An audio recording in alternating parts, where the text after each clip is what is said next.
my name is Alex Olowokoli and welcome to this, another practical guide to the piano.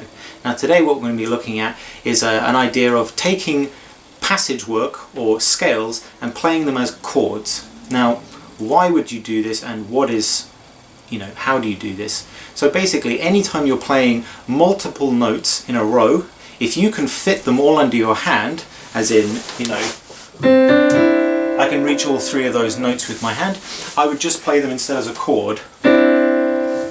So that's essentially what it is. Now why would you do this? Well, it's the idea that if you put lots of small things together and make them a sort of, one unit, it's a lot easier to remember. So if you're learning someone's phone number, you'll usually put it into sort of three sections: 07870, 69483, right?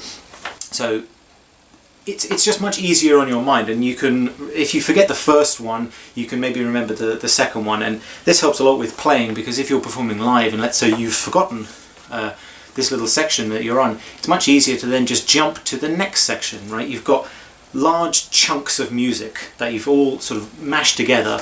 And like I say, it's much easier. If something goes wrong in section 3, you can just jump straight to section 4 rather than feeling like you're on this sort of linear path and it's impossible to get back on. So we'll look at a couple of different examples of this, one very obvious and one not so obvious, and just see how that really helps with learning pieces. I think learning, memorizing, and the sort of optimal fingering involved, right? It's the best possible position for your hands if you can play everything without moving, and yeah, you'll see hopefully what I mean when I show you a couple of examples, so see you then.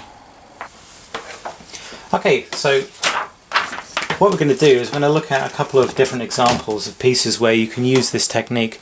So the first one is a prelude in C by Bach. So this is probably the easiest possible example that I could show you, but just to sort of as an introduction I'll just show you this. So obviously the piece of music is very famous.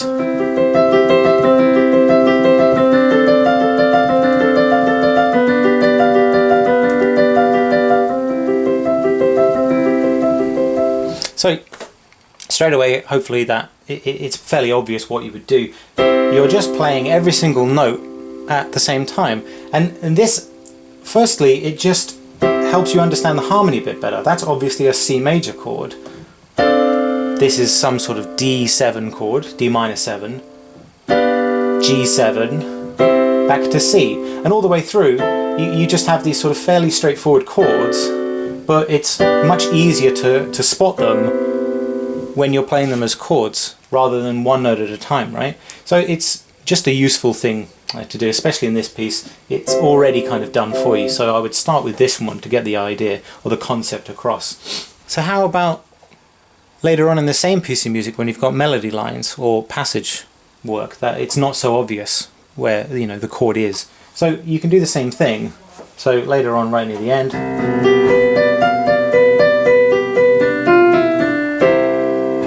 first chord is just this.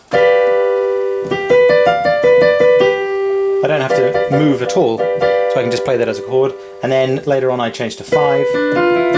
So again, that's all just under one chord. So I've got this, then this, then this.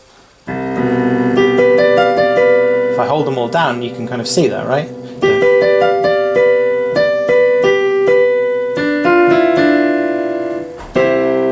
It's much easier. So let's look at another piece.